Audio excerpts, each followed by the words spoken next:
Tervetuloa Maailmankuvia-sarjaan. Tänään minulla on ilo ja kunnia haastatella brittiläistä meediota Penny Haywardia. Tämä seuraava keskustelu tullaan käymään englannin kielellä.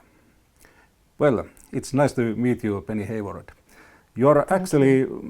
You haven't been here in the first time in Finland, but you have been here earlier.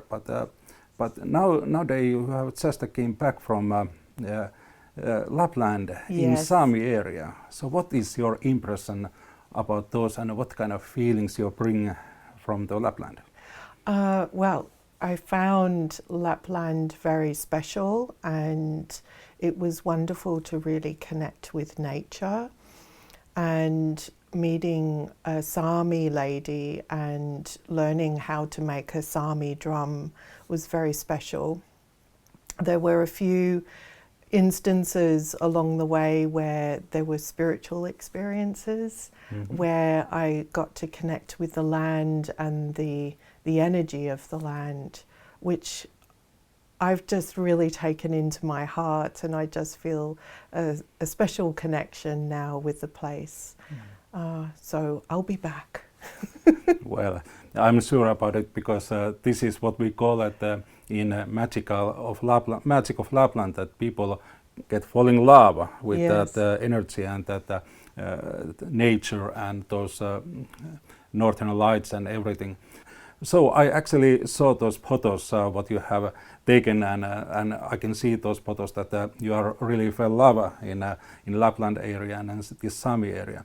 You had in Karikasniemi you had that kind of medium session what you held. Yes. What kind of feelings you had there? So the Sami lady took us to a special spring, one of the biggest springs in the area, and she asked what I could feel, and I became aware of, and it might sound crazy to some people, but the little people, and I knew nothing about it. And I started describing these people, their character, and what they were saying to me, and their connection with the land. And she understood everything that I'd said, and that they were very much a part of the Sami culture as well. And they don't show themselves to everybody, so that was very special. Then, when you're talking about little people, can you specify more clear what you mean actually? Well, there's a name for them in the Sami language which I can't pronounce and I can't remember. Okay. I'm so sorry. But it's kind of spiritual nature of nature spirits that live under the ground, but they can come up and you can't see them, but they make themselves known to some people. And I was explaining this, that they said, "You're welcome here." And so I said this, and she just smiled, and I explained a little bit more about what I could feel about them. And she told some stories about how you must spend a night sleeping on the land, and the little people will tell you whether you can build a house there or not. And one man didn't believe this, so he built a house and it got burnt down. So he built it 2 more times and it got burnt down 2 more times. And I said, "I can hear laughter." And she said, "Yes, well, the little people will make sure if you don't ask permission." So it seems incredible to me. It's not normal mediumship in terms of giving evidence of loved ones living on beyond this world.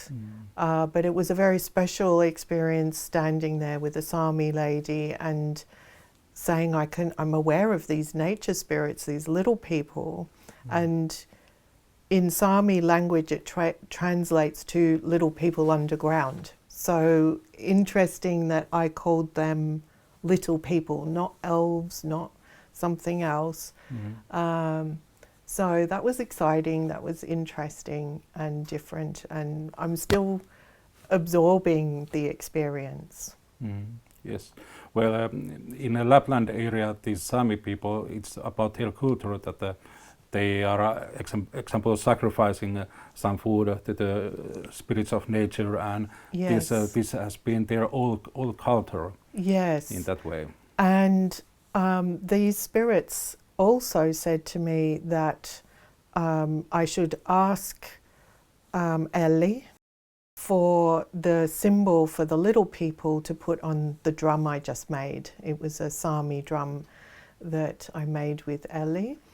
And so I was like, wow, this feels like a privilege, because it doesn't feel like everybody would have that opportunity, or there feels like there's a power or an energy behind having these symbols on a drum. So I actually found a Sami symbol for the little people. And when I made the drum told me what its name was, and that again was something very spiritual. It was very personal. And I sort of want to keep the name of the drum just a little bit to myself for now, but it was a very special experience, a very personal experience. And it all interconnects with the Sami lady who showed us and helped us make our drums, but also the Sami land and the Sami spirits. So I feel really privileged. Well, I can deeply understand what you have gone through there, because I have been taking to the Lapland since I was a little boy, and I got my first shaman drum when I was age 6 or 5 or 6 years old. So I understand quite deeply what you have gone through. Oh, that's amazing. Then you really will understand. And the drum is still drying and it's still evolving, and I'm not really sure how I'm going to use it going forward, but I know that once I put the symbols on, it will reveal itself, and I look forward to this transformation that's happening. You also had some experience from Northern Light, I believe. Yes. Was it first time? Yes, my first time, and I missed some of the most spectacular lights, but I think it's made me want to come back all the more. Yes. So seeing the lights was, especially in Lapland, was very special and magical, and I look forward to seeing more next time. Well, it is part of Lapland magic. But this World series about our spiritual journey, what we have made, and it's a great honor to hear your story. And how everything began with you, where you have born, and when you born, what kind of family you had. Did you have a spiritual background from home? You can tell freely your thoughts about it? Wow. Well, as a child, I had experiences of feeling connected to nature, and I would be aware of nature spirits, or I called them fairies. And I also had experiences of floating around my room at night, and I just knew things. That's the best way to describe it. And all of this was normal to me, so I wasn't afraid. At night time, going to bed, the only thing was if I turned out the light, I felt like there was a man under my bed. But so long as I jumped on the bed, I was safe. But looking back and understanding what I understand now, I'm wondering if that was my spirit guide that was just letting me know he was there. So I had many experiences all through my life, but it was never spoken about. My parents were agnostic or didn't really believe in anything in particular.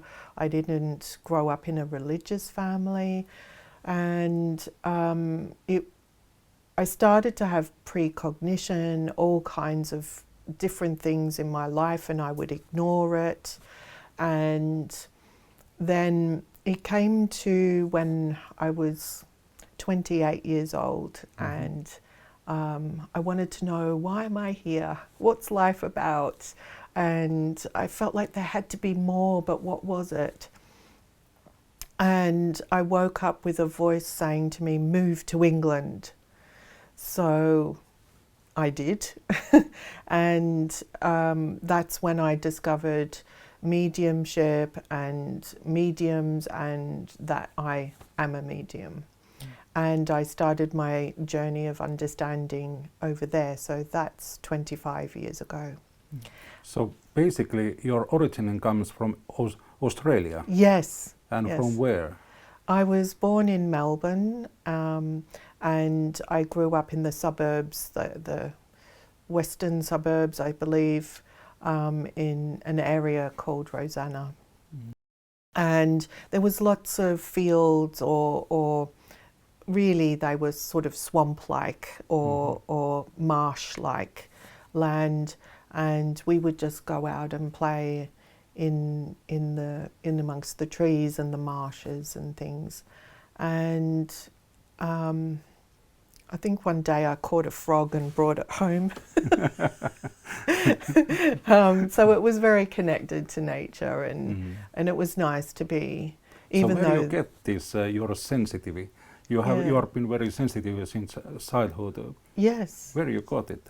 Yes. Well, I've later found out when I started developing my mediumship.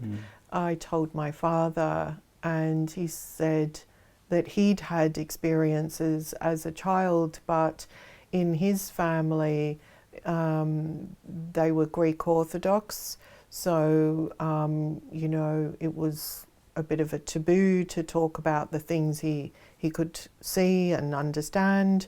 So it was discouraged in him, and so he suppressed it all his life. So that's when I realized it had come through my father and his side of the family.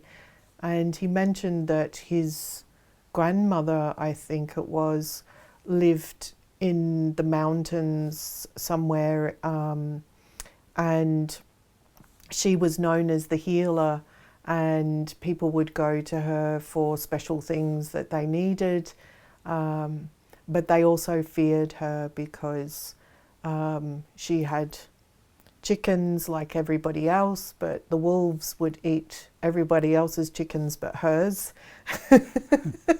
And so there was that sort of fear around it, but she was a healer and known as a healer. So, but she was obviously very connected to nature. And my father, he was very connected to nature as well. And we used to look after injured wildlife. So I would bring home possums and joeys and kookaburras and that had been injured, and we would nurse them back to health.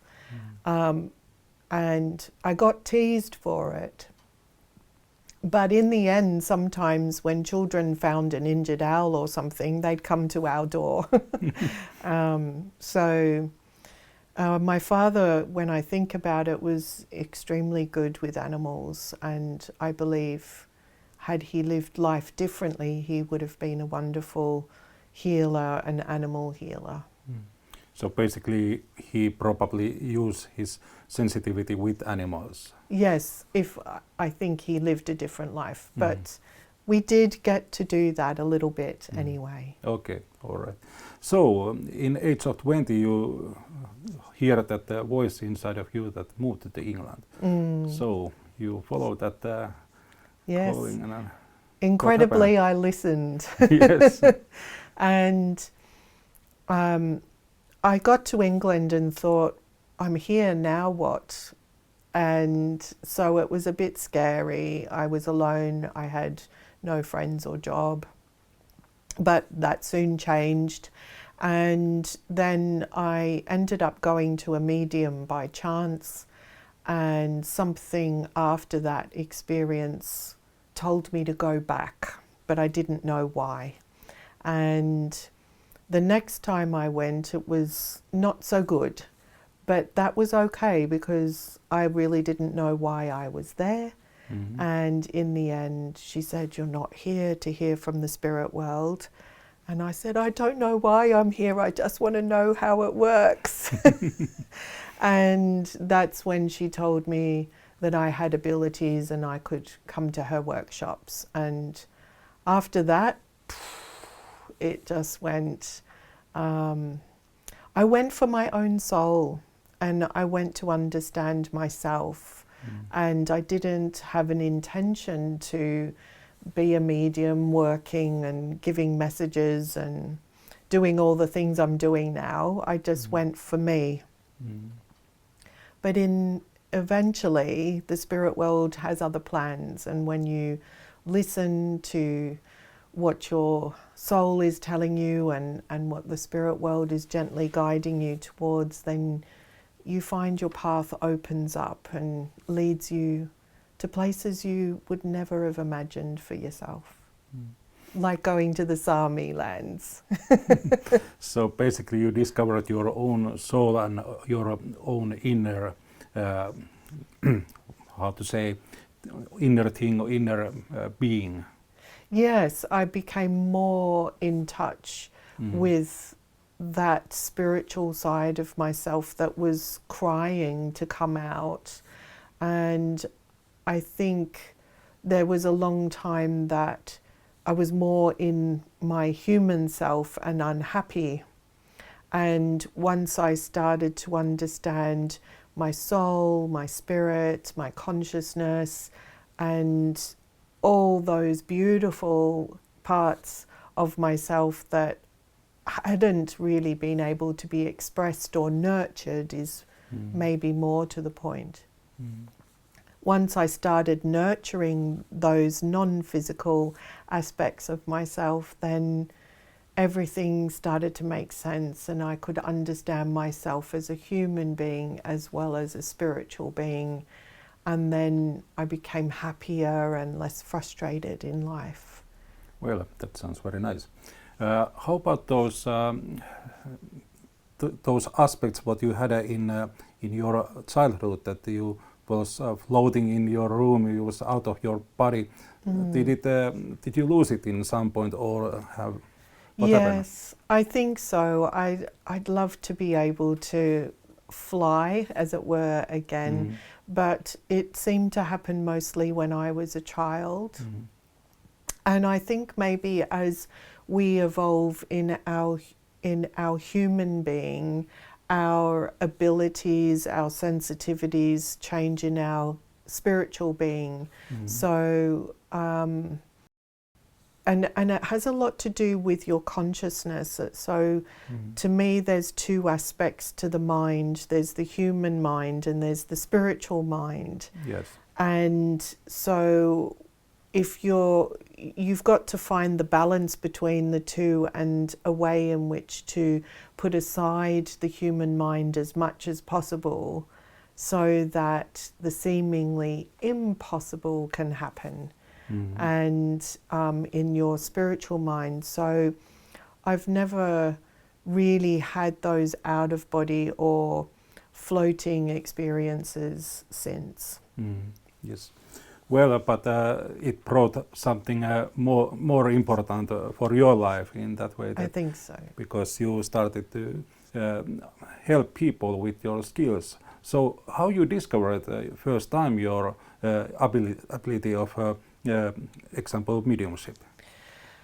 It was when I started going to the mediums workshops. The psychic things, the psychic exercises that I did was too easy. I didn't have to try. And that's when I realized, or in time I realized, my psychic sensitivity was very strong and natural, and I was always using it but not always listening to it. And then she would ask us to connect with the spirit world, and I'd be almost trying too hard to connect. And I can see some students are the same as me. They're trying to connect, and it's really about relaxing and opening up your spiritual mind and relaxing your physical mind.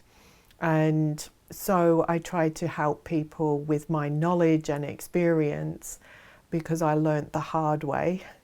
And I try to give people the tips that they need to then go away and put it into practice themselves. So it was through those workshops that I realized I could connect with the spirit world, and I could give information that was known to other people. But for 5 years, I went to workshops, I went to development groups, and I would give information, I would do the exercises, and sometimes I was good and sometimes not so good. And I didn't believe I was a medium. And one day, late at night, after going to a development group, I was standing on a train platform looking up at the stars, and I thought, every week, several times a week, I give information from the spirit world. It's understood to some degree or another, and I don't believe I'm a medium. I have to accept I'm a medium. And then I relaxed a little bit more on the journey. So how you define what is to be in medium? What is it to be medium? I think to be a medium is a sacred thing, and it's something that is a privilege. And it's also something that we need to honour within ourselves. It also means to go on a difficult personal journey of discovery and to work on yourself and to heal all the things that have happened in your physical life and the difficulties and challenges, so that you can empathise with people and you can work with integrity. So integrity is the most important thing, as well as working in your truth. So you also have to develop yourself, be aware of your own thoughts, emotions, and what comes through the mediumship. And did it was it very difficult in that way?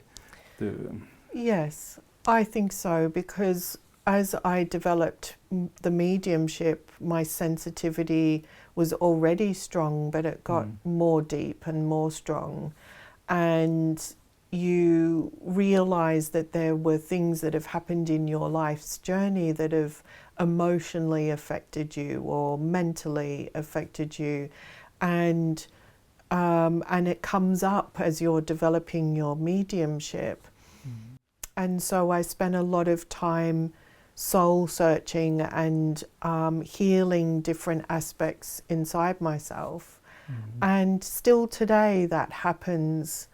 You know, any moment in time we can flash back to the past and an experience, and I find myself reflecting and thinking, well, what was my part in those experiences, and what can I heal to let that go, to heal myself, to send healing to the other person, and to have more compassion and to have more patience with myself as well as others. So it's a lifelong thing. What kind of difference you see between clairvoyancy and mediumship? Well, clairvoyance is an aspect of mediumship, but it's also an aspect of psychic work. So I think terminology is confusing. So clairvoyance is when we are clearly seeing something in our mind's eye or objectively that's not of the physical world. So my sensitivity is more clairsentience, which is the feeling. Psychic work is working more with the physical world and being aware of things about other people or places or things. Yes. Whereas to connect with the spirit world, it's to be aware of loved ones that have passed and left the physical world. So the difference is where your awareness is, or your focus. So if your focus is on the energies here, it's more psychic, but if your focus is in your non-physical sensitivities and the presence of spirit, then that is mediumship. So not everybody is a medium, but everybody has psychic ability, whether it be a little or a lot. And it seems that you have also strong that clairvoyancy skill, psychic skills. Yes, absolutely. I think my observation is the stronger your psychic skills, the more likely you are to be a medium. Whereas if you have some experiences here and there, it's perhaps more psychic, on the psychic level. But it's important to recognize that these are skills. They're not gifts, they're not presents from God, they're skills that we have within us. And if more people were to be open to their sensitivity, their non-physical sensitivity, even just on the psychic level, then it might change the way they feel about their environment and the people they're with and how they interact with each other and even the animal world, of course. And so if we were to be more aware of our psychic abilities and sensitive to those, then I think the world would be a more special place. Well, I'm sure about it that it would be. How about this? When you have a medium session, then you tune yourself, open up yourself for channeling those past beloved ones. But does it also can come to you without opening yourself? That when, example, your everyday's life, when you are doing your things in kitchen or something, and somebody is whispering, "Hey, bye, I'm here," or something. Does it happen anything like that? I think it's really only happened once or twice in my lifetime, and to be honest, I am very practical about the mediumship. I'm either presently here with you, talking to you, or at will I can shift my focus, shift my awareness into a different consciousness, and then I can be aware of the spirit world. But it's only been one particular time I can think of, and every now and then when maybe a spirit's come in and said, hey, I'm here, and I tend to say to them, well, that's lovely, but there's no one here for me to connect you with, so it's time to go. Yeah, that this is my personal time, you know. Exactly. Well, and when you have those sessions, are you aware of yourself, or somehow, or is this alternate state of consciousness so deep that you kind of losing your own will or own thoughts? Never. So yeah, so it's not trans mediumship. No, I can do trance mediumship, which is different, and there's a level of a small level of me that still is an observer of the experience in the trance state. So I'm not in control in terms of what's coming through from the spirit world, but I'm listening, so to speak. In evidential mediumship and other forms of mediumship, it's tuning out the physical world and heightening the focus on the altered state, so that you can be aware of what you're perceiving from the non-physical world through your non-physical senses. So it's something that we can train to do at will, but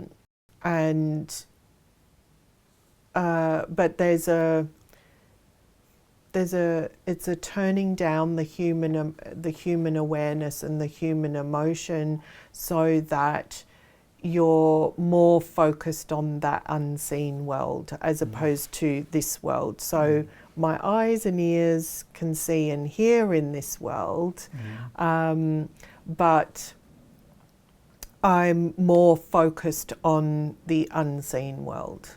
Does that help to explain my perception? I guess you did just fine it, because I noticed that because I'm doing quite often this out-of-body experience, I'm focusing on that dream world where I'm at moment, but I still have a connection to that body which is lying on the bed, and I can feel it. So you describe a little bit similar way this. Perfect. Well, interesting. When you're saying that you have an example, human mind, and then this unseen world mind, do you think that we can somehow combine those minds, that they are not separated anymore?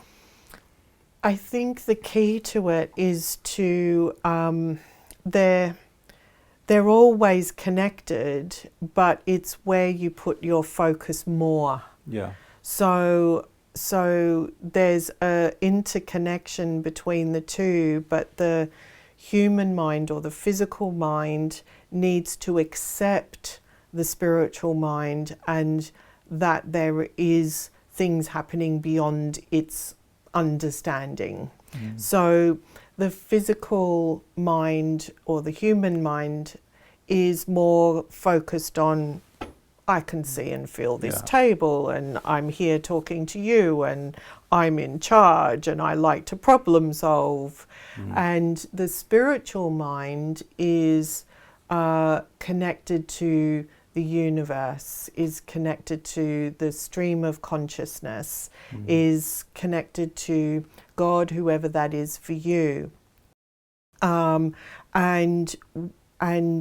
the connection that we have with the frequencies and vibrations of the non-physical world. And the logical, practical human mind finds that very hard to accept at first because, well, I can't see it and I can't feel it, so it can't be true.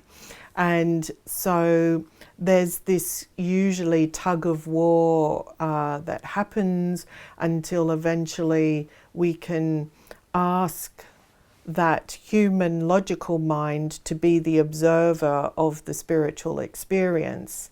And that's what unlocked the key for me, because I can be very logical and practical, but I can also be creative and spiritual and connected to the universe. And so in our daily lives, we're connected to the two, but it's training ourselves to be able to, when necessary, be more practical or more spiritual in any given moment. So in those moments when we are more connected to our soul or this spiritual inner self, then we are identifying ourselves in different way than how we do it in conscious life here in a physical reality. Yes, because really the truth about us all in this world is our soul body is more real than our physical body, because it continues on without the physical body. So the consciousness, the soul and the spirit of us are the true aspect of who we really are. And we're traveling through this world in a physical body which has a time limit, you know, whether that be through old age or whether that be through circumstances. And so the soul, the spirit and the consciousness of us is the truth of us. It's the more real aspect of us, which that logical, human, practical mind doesn't like to hear. Well, yes. Maybe that practical mind has listened too much of those people who is just saying that this physical world is only what we have. Yes, the materialist scientists are very much, well, we're here and that's it afterwards. And there's new technology that's coming out that's helping to show that there is more beyond the human comprehension, or at least the human mind comprehension. And I believe, and I'm quite sure, that quantum physics, consciousness and mediumship all connect, and it's through mediumship that we can perhaps unlock more about consciousness and quantum physics, or the quantum entanglement. I'm sure there's probably scientists out there, if they ever hear this, that would have a hard time hearing that. But, you know, we are moving into a time where we're able to explore that more, and consciousness is a huge topic nowadays. I think so. And I'm fortunate enough to be connected to researchers who are interested in exploring that more through mediumship. So we'll see what happens with that. Yes. Well, I'm going back to the mediumship and I have a few questions about it. When we were starting this interview, you were telling about your experience and when you encounter those little people. So what kind of different entities we can be connected with the mediumship? What kind of people we can express to the world? My experience really is say with those little people or a form of nature spirits. I think we can, everything has a consciousness, so we could touch a tree, for example, and feel the consciousness of the tree. Yes. So that's slightly different again, and not necessarily mediumship. the little people revealed themselves to me. So they were, I quietened my mind, and then they let me know they were there. So it was on their terms that they told me that they were there. Now, as for any other beings outside of that, I don't know. I'm not sure. I haven't had that experience.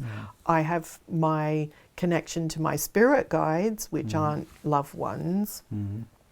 And I think that there's also a connection that we can have to animals as well. So we can have that connection. So consciousness runs through everything. Even this plant will have an energy and a consciousness. Rocks will have a consciousness, and it's up to us to take that moment to try to connect with it, but it's up to it if it connects back. And so in terms of, aside from people's loved ones, I'm just a little bit amazed I was aware of these little people, and it was understood by a Sami lady because they're known to the Sami. So so I'm still processing that a little bit, because it's not something that you come across every single day. Well, maybe my question was just about this, that when everything is conscious and everything has consciousness, and we can be connected with the different consciousness, is this then called mediumship, or is this something else? Yeah, that's a good question. That's a really good question. And I think that maybe that's what I'm perhaps processing a little bit at the moment, because I would say it's perhaps more connected to consciousness. And it's a different state of an awareness than it would be to somebody's loved one. It's a different frequency. Yes. And so everything is frequencies, and not everybody's going to be able to be on that frequency, I suppose. But as I said, I'm very aware that those little people said, "You're welcome here," and then identified themselves, and then I had it confirmationed by the Sami lady. So so it was proving to me that this was happening. Yes. And that I was aware of them, and that they're known to a particular culture, but maybe not to everyone. So that's interesting, and maybe we can be some kind of frequency shifters, that our consciousness can change those different frequencies and pick up from different levels that the information and communication. Yes. Maybe it's inside of us. Yes, maybe. I think our responsibility is to move ourselves into a state of being, a state of focus. And then it's really up to the other spirits to decide if we are ready, if we are the right one to be aware of them. So I think that there's this two-way acceptance, or it's not solely up to us saying, "Oh, I want to connect to," and it happens. It's does that other spirit or that other consciousness, does that want to connect with us? That's a good question. And I think that's something that needs to be honoured. Yes. Yes. We can give a question to the air, and if somebody pick it up, then they want to answer that. Yes, and maybe it never will be answered. We don't know. At least not in that way how we want it. That's very true. Well, nowadays you are also teaching people for these mediumship skills, and if I remember right, you mentioned Arthur Finlayn College, and Yes. you are teaching there. Yes. Can you tell a little bit more about that? Yes, so I was privileged to be able to go as a student for many years. I lived close by to the college, and the college is a part of the Spiritualist National Union, and I felt the need to join as a member.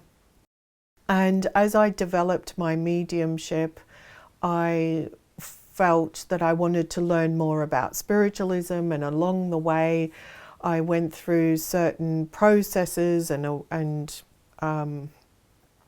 training and assessment, and I found myself on the path towards teaching at the college. However, it's a lot of hard work, a lot of training, and I'm very grateful that I've gone through that process, because it was also a personal journey.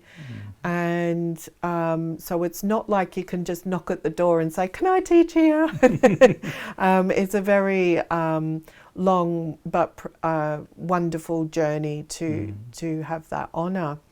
And so yes, I'm a tutor at the college and course organiser, so I have a couple of courses that I run myself and invite other tutors, and then I'm lucky enough to be invited as a tutor on other people's courses. And the college has week-long residential courses and sometimes weekends.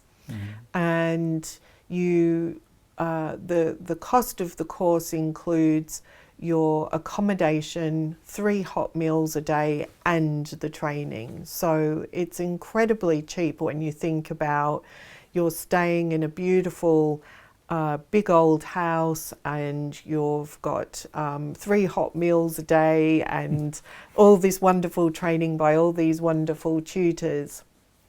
And it's a real honour and a real privilege to teach people, and I love the college, as many people do, because it's a place where people go from all over the world, and many people feel like they've gone home, as it were, because there's such a beautiful energy there, and they meet many other people on a journey of spiritual discovery. And it can be overwhelming and wonderful to meet so many people in one place, because you can sometimes feel alone on your spiritual journey. So it's a real privilege to now be a tutor at the college and see other people and help other people to have their moments of healing and growth, and it's just amazing. It really sounds is. like this Arthur Finlayn College is like a real world version of Harry Potter's magic school. Yes, but Harry Potter's fiction. Yes, indeed. So, you know, it's the Arthur Finlayn College, not Hogwarts, let's be clear. But it is very special, and a lot of people feel how that energy when they're there. Yes, I know a number of Finnish people who has had those courses there.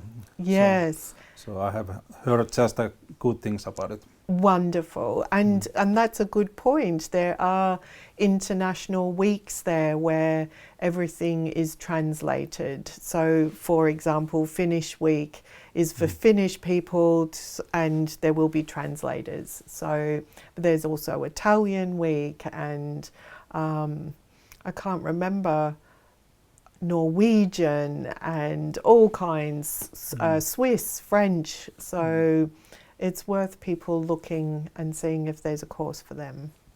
So how much people are working there permanently? Well, it's important to acknowledge that there are full-time staff who work at the college who are the receptionists, the maintenance people, the cooks and the dining room staff and the shop. So they're all the full-time employees, and of course the administration staff as well. So they are the full-time employees at the college. The tutors, we are, if you like, freelancers. We have the privilege to be approved as a tutor of the college. So we have certain weeks that we get booked there, but we're not full-time. So we're like a contractor, if you like. Yes. Yeah. So there's a difference. But anyway, it's always sounds interesting that because that kind of structure needs people to run. Yeah. It's very nice that there is those places where it can be held and where it's actually working. Yes, and I'd say there's maybe 50 or more tutors at the college. So I think there's someone for everyone. And all the tutors are wonderful there. All of them have something to offer. And but not everyone's going to be the right tutor for everybody. So there's always going to be someone for everyone, but not everyone's going to be the right one for everybody. I don't know if I've said that right, but anyway, there's someone for everyone there. Well, maybe you said it right, and we just try to think how we understand it. Well, this journey, what you have made and what you have had, have you had also some, not mentioned that every mediumship session is part of unexplained phenomena, but have you had personally some unexplained phenomena in your life which has kind of changed your perspective of life? So any kind of unexplained experiences, you mean? Yes, that spiritual experience which has changed your life in somehow that you have understood how things are, how your personal worldview has developed from those. Yes, I think I've had many over the years which, you know, change you a little bit at a time. And so, of course, you can reflect back on your childhood experiences. I did have a near-death car accident experience, which that definitely changed my life at that time. And it was quite a horrific accident, and the police officers who came to the scene said they can't believe I survived and I was alive. And during the accident, something happened which is hard to describe, and almost unbelievable to describe. But I knew I was going to die, and I thought it's going to be okay, and I'm okay to die. And sounds a bit morbid. But I went into I went from fear to acceptance in the time I was rolling across the road and in a car, and I then was aware of a light that was coming towards me, which is impossible because I was rolling. And then I was glowing this bright sort of light colour. It was sort of a bluey white. And anyway, I was injured, but not so bad that, I mean, looking at the vehicle, I shouldn't have walked out of the vehicle. And I did. And I came out of surgery the next morning, and I had this overwhelming feeling I had a purpose in life. And before the accident, I felt like I didn't have purpose. My life was meaningless. What was I here for anyway? And after the accident and the surgery, I came out knowing I was meant to be in this world. I still don't know what the purpose is, but maybe I'm living it all the time. Yes, but exactly. I'm probably living it all the time. So that was life-changing because I was otherwise very unhappy in my life. Then the voice saying move to England, that was huge because I gave everything I owned away and packed everything into a suitcase and went to England. Very proud. That was huge, yes. And I think then along the way, doing my spiritual development, I had lots of different experiences along that way. I spent some time in Canada at a spiritual retreat and had some pretty powerful experiences, more on my own in some respects, but the environment that was created helped it to happen. And I received a name from the spirit world when I was there, so they gave it to me, so that was quite special. And then I had this Sami experience very recently. I feel like that's changed and changing me in a way, and it's opened something. Yes, it's opened something time. different. And as the drum dries, there's a face in the drum which, even though the drum is changing, the skin as it dries, the face is still there.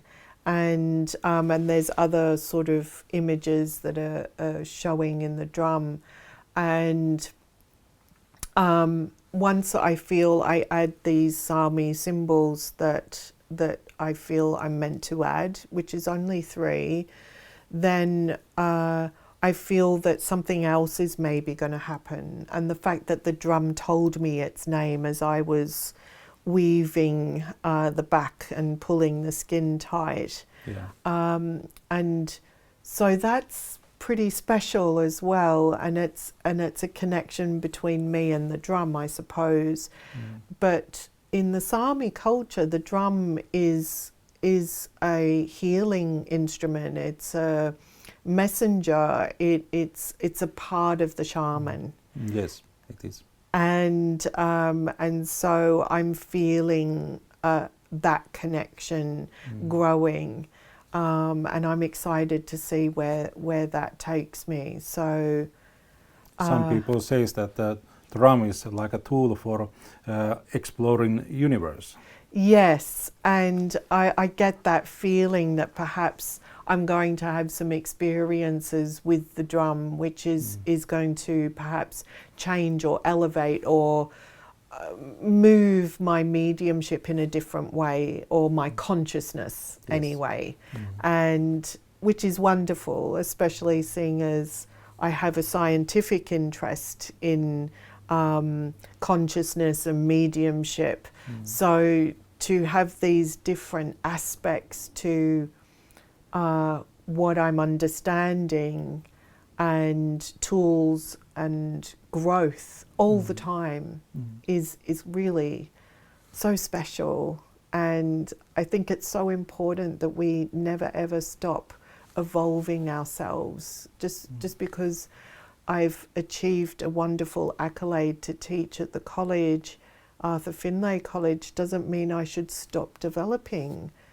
You know, there's a researcher in me that wants to get that scientific evidence of consciousness and spiritual experiences, but then there's the shaman in me that's wanting to have that connection with consciousness in a different way to the way I do as a medium.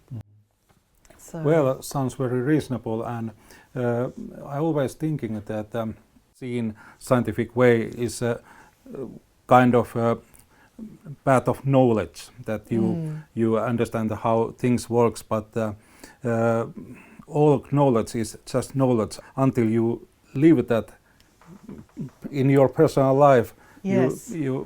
Then it comes as alive, that Yes. experience, and that life in that in this invisible world comes.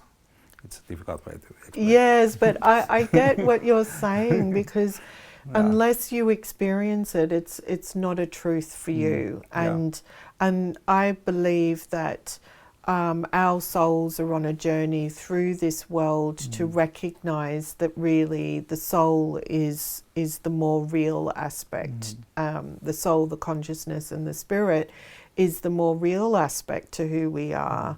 But the soul is on a journey of discovery through emotion, through the good times and the not so good times of being in the human experience, and to find our way to connect with consciousness, which is what we're from and what we're going to. And it's just that we're experiencing different life forms, shall we say, and this is a pretty special one because we have the self-awareness, but if we can use that self-awareness to grow ourselves spiritually, then we have the opportunity when we go to the unseen world to be in an even better place. Yes. So surely we want to do as much healing, as much growth, as much connection to consciousness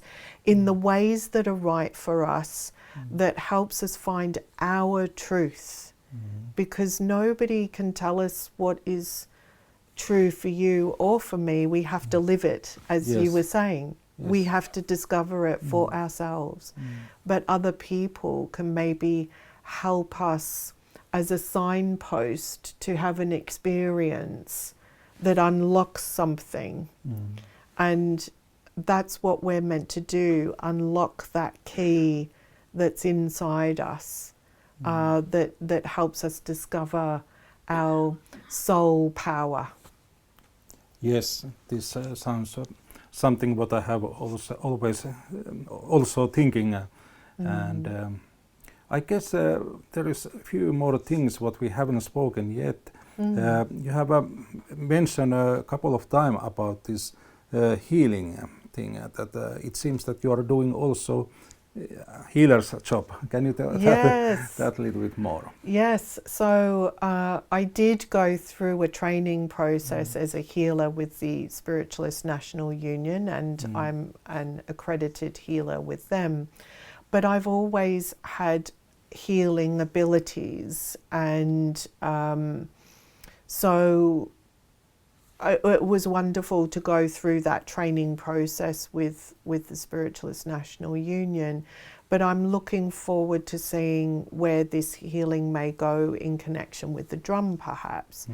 I also, as often as I can, sometimes weekly, sometimes not when I travel, do absent healing. And I will put a message on Facebook to say, I will be sending absent healing, please add names in need. And I'm really overwhelmed and honoured by how many people put names and how many names are put on there. And I've had the privilege to have had some messages from people in person or on private messages to say, thank you, your healing is helping.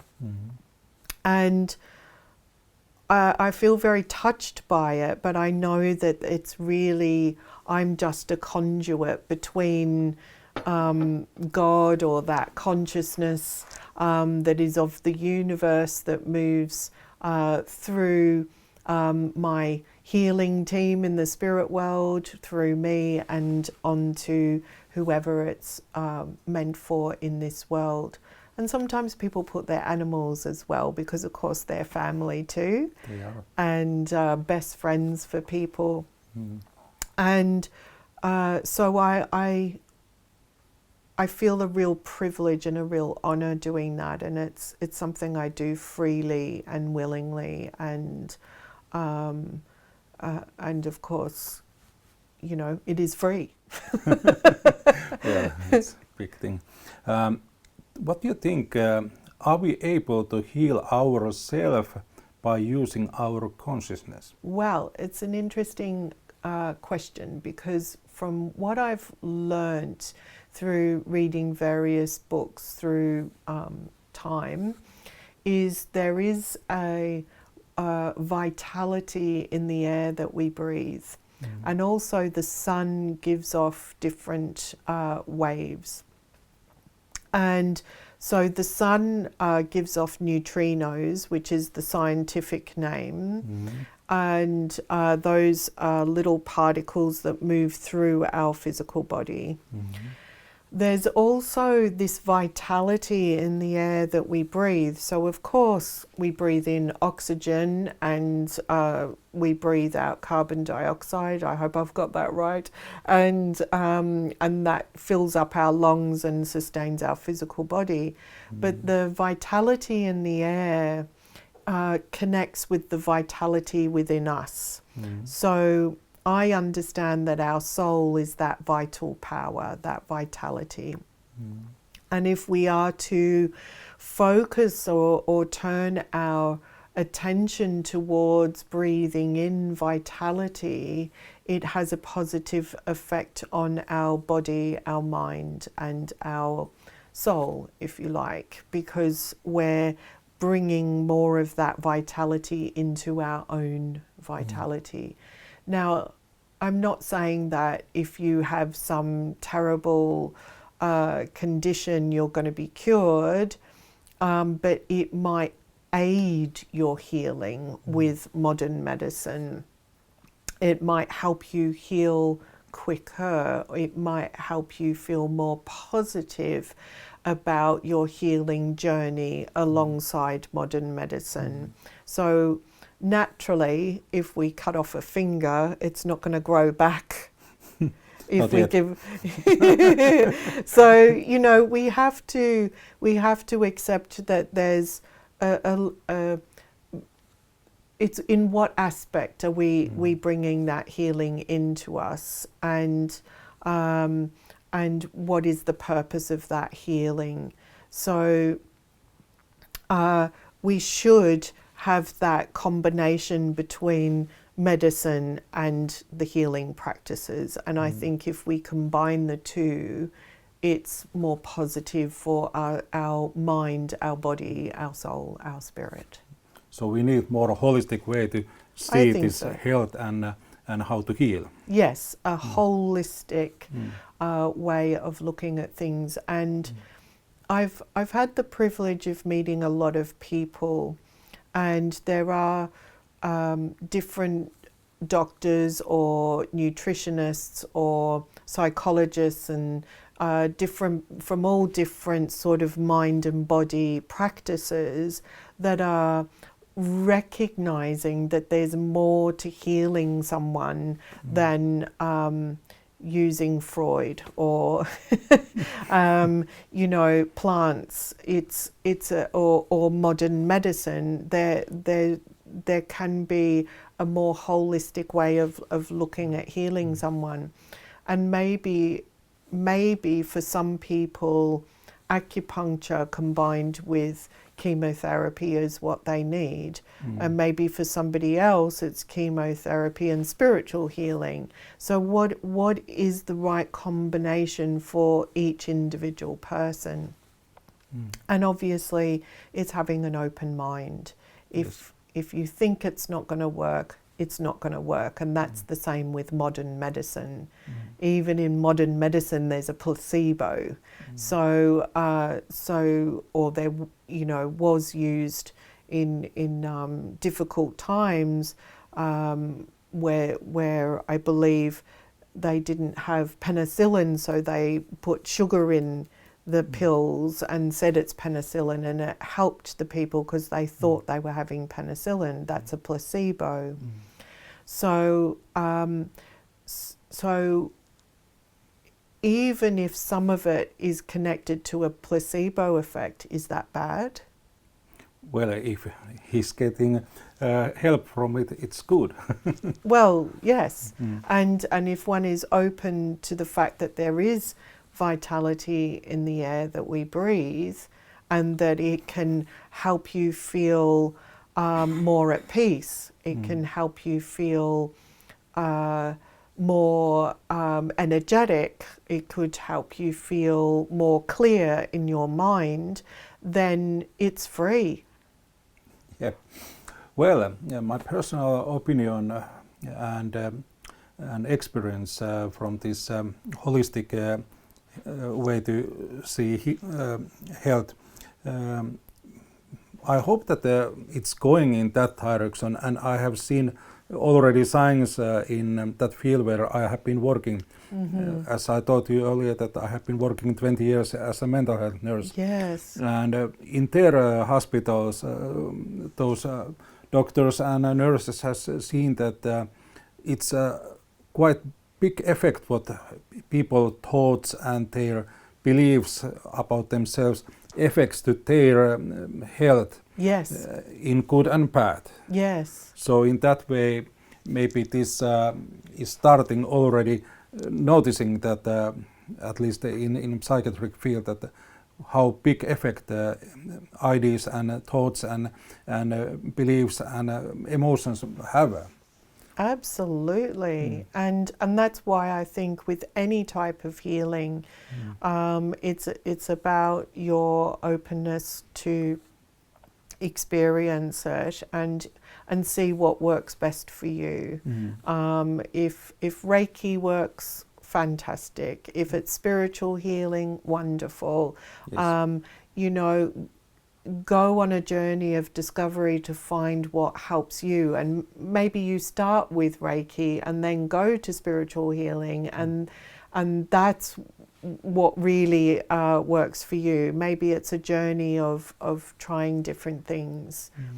But we're all unique. We're all different, and I think what we have to understand is it's not putting people in a box that combination with that is what's going to work for everyone. It's not the case. I think we have to perhaps, wouldn't it be wonderful if the medical world worked with sensitives, worked with healers who would use their sensitivity to be able to say, yes, that medicine and that type of healing will work best. You know, complementary therapy healing will aid this particular person on their journey. Wouldn't that be wonderful? I guess it would be very wonderful.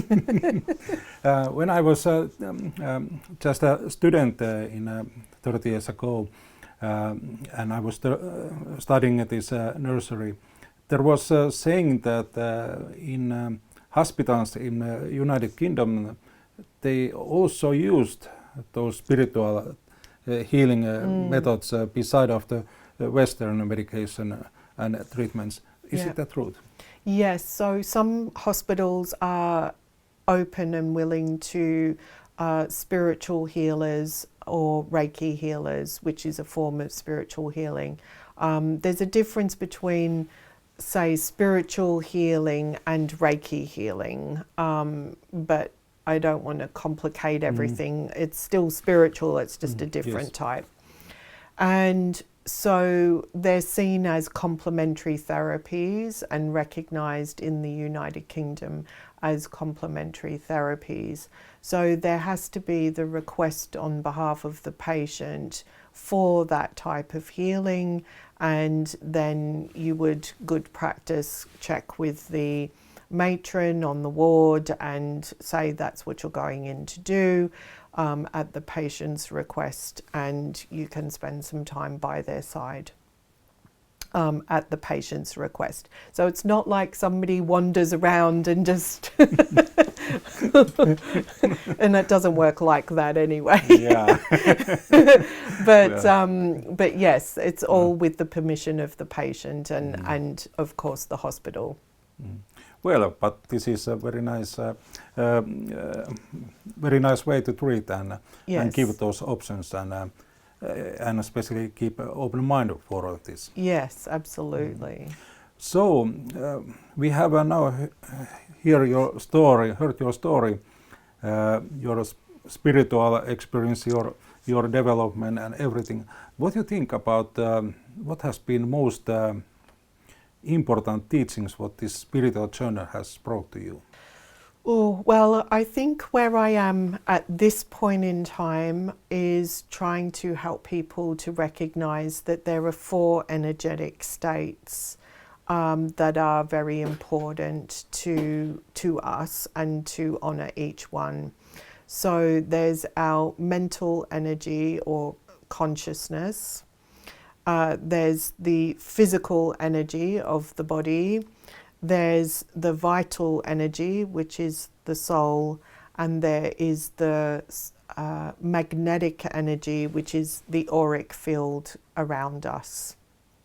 And if we can work on balancing or aligning those 4 energetic states, then we are more in tune with our own bodies, we're more in tune psychically or mediumistically, and we can understand our spiritual experiences a little bit more, where something's coming from or how it has an impact on us. So first of all, we must understand ourselves energetically, and those 4 states are the key ones.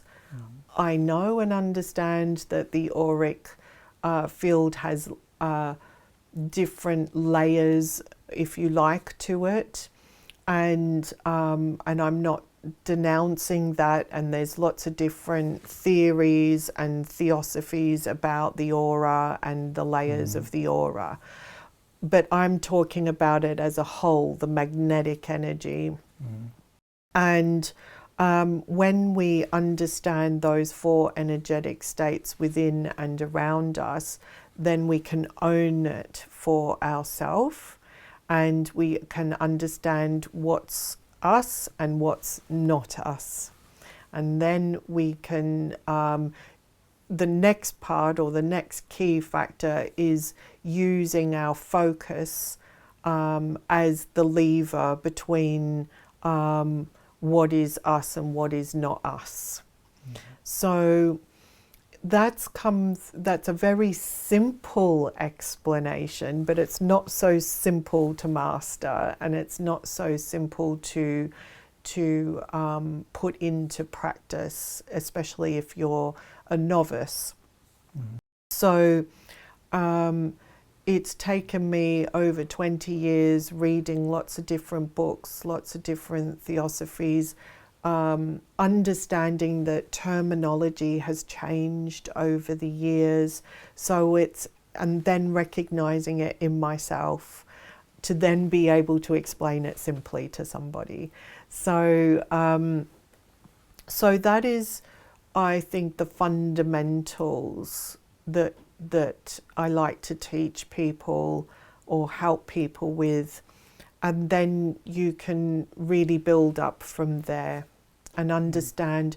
I talk about unlocking your code, unlocking the keys inside you that helps you to be more at peace and more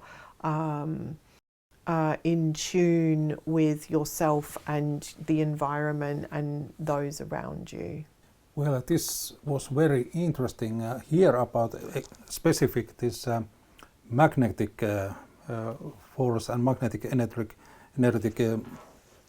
state, because usually when I'm getting out from my body, I always describe that well, it's like there is somebody with big magnet that come out from there. So it's really magnetic feeling, and that speed and this movement, what is happening after that, it really feels like that you in some kind of magnetic force. Right, exactly. So, yeah. Well, in that way it's easy to understand why it's so important. It's part of our inner self, or being that magnetic. Yes. Magnetic.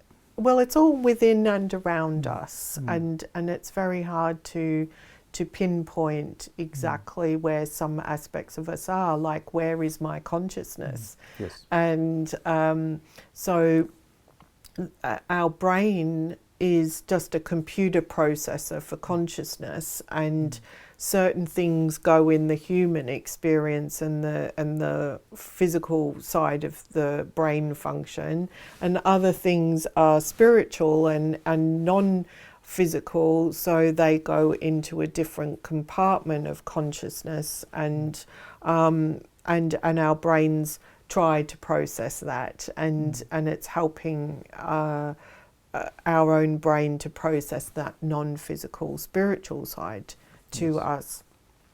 And I think as well it's been interesting when I meet students and working with them, I'm starting to ask them, where is the center of your being? Because for me, the center of my being, the center of my being and my soul is more within the solar plexus. Yeah. But for some people, it's in the heart center. And I think it's important to acknowledge that if that's where it is for them, that is where it is for them. And it's not up to me to say, well, take it from your heart and put it in your solar plexus, because that's not what's right for them.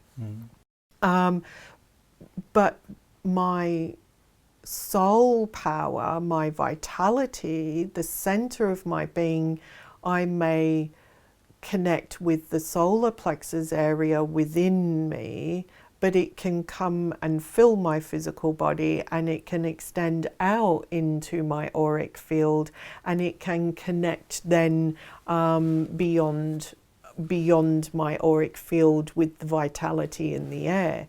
So it's that isn't where my soul is, that's just where I identify the center of it being, because it can be much larger than that.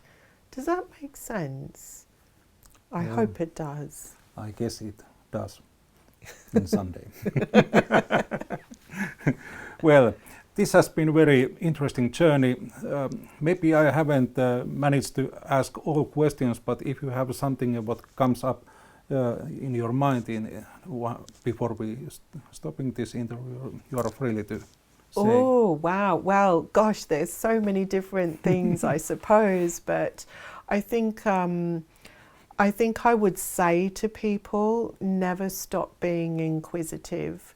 Never stop exploring your spirituality and who you are and who you think you are, because the more curious you are about you as a human being and you as a spiritual being, the more rewarding life becomes. And I think that we can really change the world if we're not so focused on our mobile phones and our devices, although some people might watch this on their mobile phones.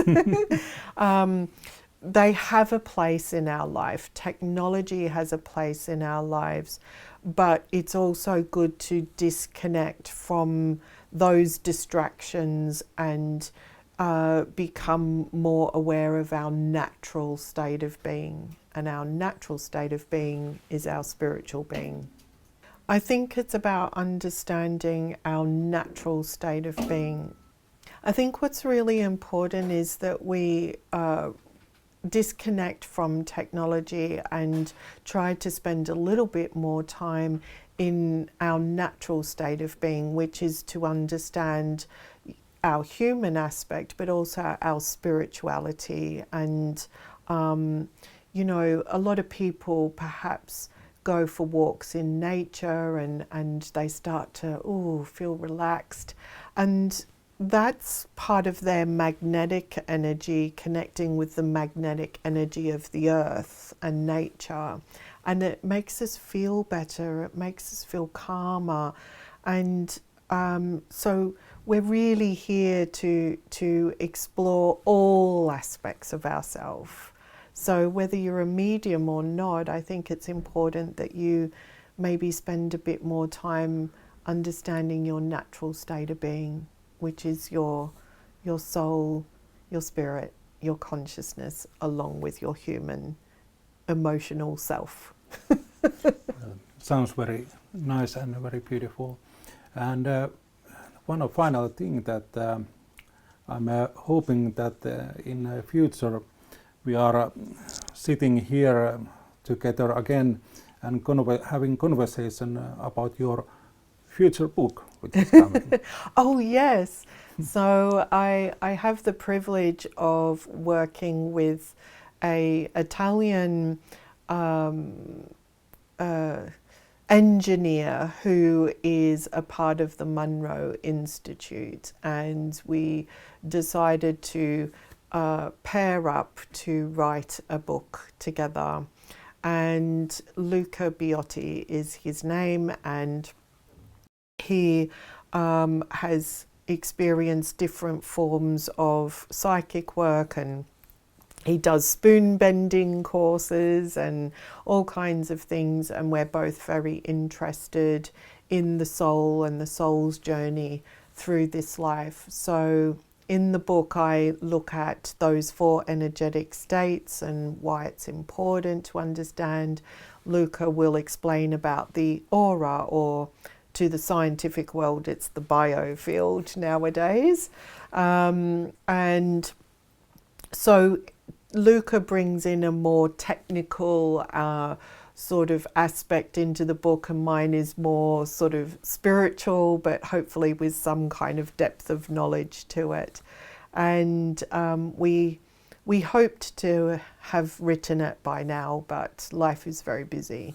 So I hope that we'll get it done soon, and we can talk about that more with you.